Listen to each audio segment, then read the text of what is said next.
పవన్ కళ్యాణ్ మీదన అవినీతి ఆరోపణలు చేసుకొచ్చింది సాక్షి.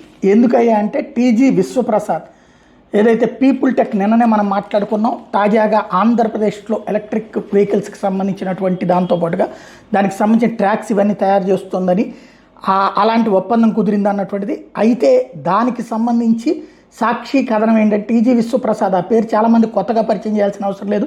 పీపుల్ మీడియా ఫ్యాక్టరీ పేరుతో డిప్యూటీ సీఎం పవన్ కళ్యాణ్తో పలు సినిమాలు తీయడమే కాకుండా ఆయనతో భాగస్వామ్య వ్యాపారాన్ని కూడా మొదలుపెట్టింది ఈయనే. టీజీ విశ్వప్రసాద్కి ఇప్పుడు కర్నూలు జిల్లా ఓరకల్లో వేల కోట్ల రూపాయల విలువైన భూములు కేటాయించడంతో మరోసారి వార్తలు నిలిచారు.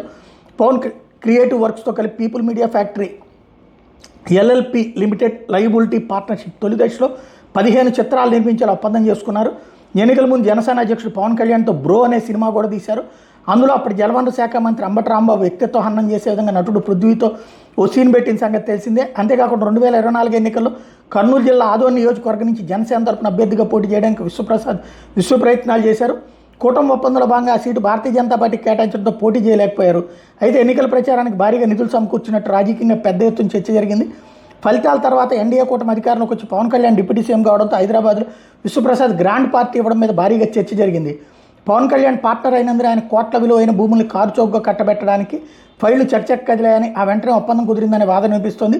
People technology, people media factory, people screens, PMF tours and travels, PTG ventures, Vizon hospitals వంటి విభిన్న రంగాల వ్యాపార కార్యకలాపాలు నిర్వహిస్తున్న టీజీ విశ్వప్రసాద్ ఇప్పుడు ఎటువంటి అనుభవం లేకుండానే ఈ మొబిలిటీ పార్కుతో పాటు ఈ స్కూటర్ల తయారీ యూనిట్ని ఏర్పాటు చేస్తానంటూ రాష్ట్ర ప్రభుత్వంతో ఒప్పందం చేసుకున్నారు. ఈ మొబిలిటీ వాహన తయారీ కోసం ఇంకా భాగస్వామ్య కంపెనీని కూడా ఎంచుకోలేదు. తైవాన్, కొరియా, చైనా దేశాలకు చెందిన కంపెనీలతో భాగస్వామ్య ఒప్పందం కోసం చర్చలు జరుపుతున్నట్టు ప్రభుత్వం విడుదల చేసిన పత్రికా ప్రకటనలో స్పష్టంగా పేర్కొన్నారు.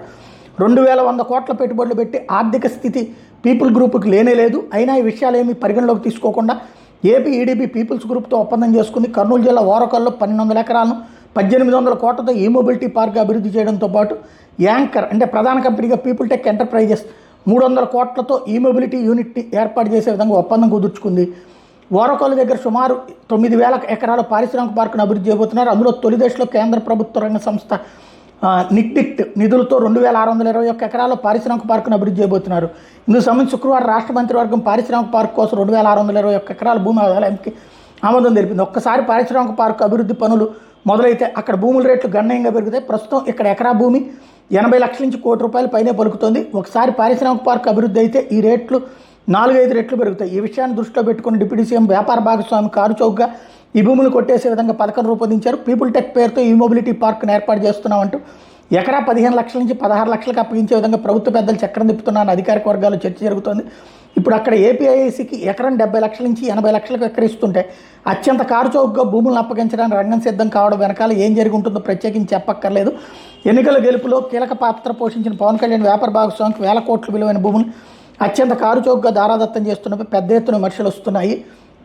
హైదరాబాద్, బెంగళూరు పారిశ్రామిక కారిడార్లో భాగంగా ఓరకొల్లు పారిశ్రామిక పార్కు అభివృద్ధికి 2621 ఎకరాలు కేటాయిస్తూ వెంటనే ఆ భూమి పక్కనే 1200 ఎకరాల్లో ఈ మొబిలిటీ పార్క్ ఏర్పాటు చేస్తారంటూ పీపుల్ టెక్ ఎంటర్ప్రైజెస్ లిమిటెడ్తో ఒప్పందం చేసుకున్నారు. ఇది రాసుకొచ్చింది. ఇక నాకు అర్థం కాదు ఒకటి, ఇప్పుడు ఆయన పవన్ కళ్యాణ్కి ఫ్రెండా, పవన్ కళ్యాణ్ సినిమాల్లో పెట్టుబడి పెట్టాడా, ఇదంతా మనకు అవసరమా? వ్యాపార అనుభవం, రిలయన్స్ వాళ్ళకి ఆయుధాల తయారీలో అనుభవం లేదు, మహేంద్ర వాళ్ళకి ఆయుధాల తయారీలో అనుభవం ఏం లేదు, టాటా వాళ్ళకి లేదు. ఇప్పుడు వాళ్ళు అవి చేస్తున్నారు. అట్లాగే పుట్టుకతో ఏమన్నా విశ్వప్రసాద్ ఏమన్నా సినిమాలు తీసేవాడే ఏంది, వాళ్ళ కుటుంబం ఏమన్నా, కానీ ఆయనకి సినిమాల్లో అనుభవం వచ్చింది కదా. వ్యాపారంలో అనుభవం అనేటటువంటిది ఒక్కటే ప్రాతిపదిక అయితే కనుక కేవలం బలిసునోడు మాత్రమే బ్రతుకుతాడు. మామూలోడు ఎవడికి వ్యాపారం చేయడానికి వీల్లేదు, పరిశ్రమ పెట్టడానికి వీల్లేదు. డబ్బులు ఉన్నాయి, ఒకేసారి చేతిలో డబ్బులు పెట్టుకుని ఎవడ వ్యాపారం చేయడు. 100 కోట్లు ఉంటే ఇంకో 200 కోట్ల బిజినెస్ చేస్తాడు. అదే రొటేషన్ అంటారు బిజినెస్లో. అవి సహజంగా జరుగుతుంటాయి. ఓ పెద్ద పారిశ్రామిక పార్క్ పెడతానంటున్నారు, చూద్దాం, వెయిట్ అండ్ సీ. మంచిగా జరిగితే బెటరే కదా. కోట్ల రూపాయల ఆస్తులుండి పెద్ద వ్యాపారాలు అలవాటు ఉన్నటువంటి ఒకప్పుడు మా టీవీ చైర్మన్గా చేసిన నిమ్మగడ్డ ప్రసాద్ ఇక్కడేం చేయలేకపోయాడే, వాన్పిక్లో ఫెయిల్ అయ్యాడే, కానీ ఆయన గొప్పగానే చూపించామే మనం. అట్లాగే లేపాక్షి అక్కడ అద్భుతం చేస్తారని చెప్పామే, ఏం చేశారు? భూములు కొలగొట్టడం తప్పించి అవి 2 వదిలేశారు. ఇప్పుడు వీళ్ళు అట్లా చేస్తే రేపు పొద్దున్న నిందించవచ్చు. కానీ ఇక్కడ జరుగుతున్నట్టు వాళ్ళు ఏంటి, ఆ భూమిని తనఖా పెట్టి అప్పులు తీసుకున్నారు. అంటే ఆ భూమికి పెట్టిన పెట్టుబడి వాళ్ళు సంపాదించేసుకున్నారు పైన ఇంకో 200-300 కోట్లు. కానీ ఇక్కడ అట్లా కాదు కదా. ఏం చేస్తారో చూద్దాం.